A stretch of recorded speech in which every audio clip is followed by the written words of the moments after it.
j'ai toujours formidablement aimé la vie. Bon, j'avoue que ce 17 septembre 86, elle m'a pas fait un cadeau, là. Elle a été très très très dure avec moi. Je me rendais à un rendez-vous chez un client, donc je passais tout à fait par hasard. Il y a eu un souffle, et je me suis sentie projetée en l'air. Et quand je suis retombée par terre, j'ai dit ça y est, je suis dedans. Parce qu'à l'époque, il y avait des attentats tous les mois et demi. Je me souviens de tout.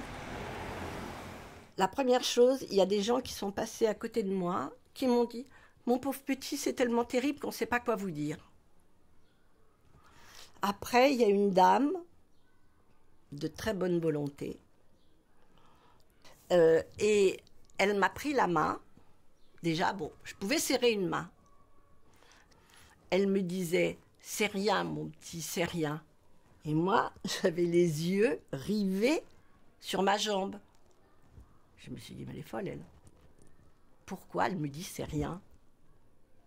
Alors, pardon madame, si un jour vous m'entendez, je l'ai jeté.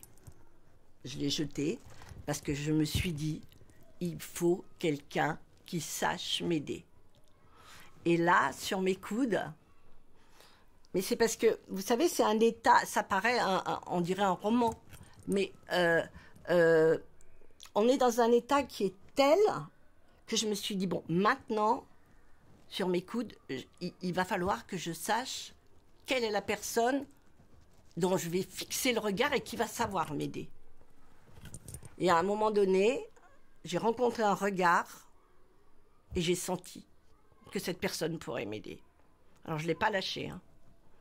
Je l'ai forcé à m'aider, on va dire. Avec le regard, je l'ai forcé à m'aider. Déjà, il m'a couvert la jambe. Et puis après, son objectif, parce que j'avais l'artère tibiale qui avait sauté. Donc il m'a fait un point de compression, bien évidemment, parce que je perdais tout mon sang. Et son objectif, c'était de me faire parler en attendant que les secours arrivent. Donc moi j'ai parlé, je lui ai dit, il faudra que vous fassiez, mais dans tous les détails, hein, je lui ai dit, hein, comme quoi, il faudra que vous alliez, que vous téléphoniez à mes parents, que vous fassiez ci, que vous appeliez demain mon travail. Et à partir de cet instant-là, déjà, le comportement du photographe n'existait plus. Je suis obligée de revenir en arrière parce que j'ai oublié le photographe. C'est-à-dire qu'il y a un photographe, comme il y avait la FNAC à côté, qui était à la FNAC. Donc, comme moi, j'étais une bonne proie, il m'a photographié sur tous les plans, parce que j'avais les yeux exorbités, dans la mesure où j'avais regardé ma jambe et qu'il y avait une moitié de ma jambe qui coulait sur le trottoir. Et comme j'avais beaucoup de cheveux bouclés, ils étaient en train de griller petit à petit. Donc, je pense que j'étais une bonne cible pour le photographe. Et je lui ai tendu la main et il est parti sans se retourner. Et là, je lui ai dit « salaud ». Parce que là, je me suis dit, je ne suis plus dans le monde des êtres humains. J'ai changé de monde. Je ne sais pas dans quel monde je suis.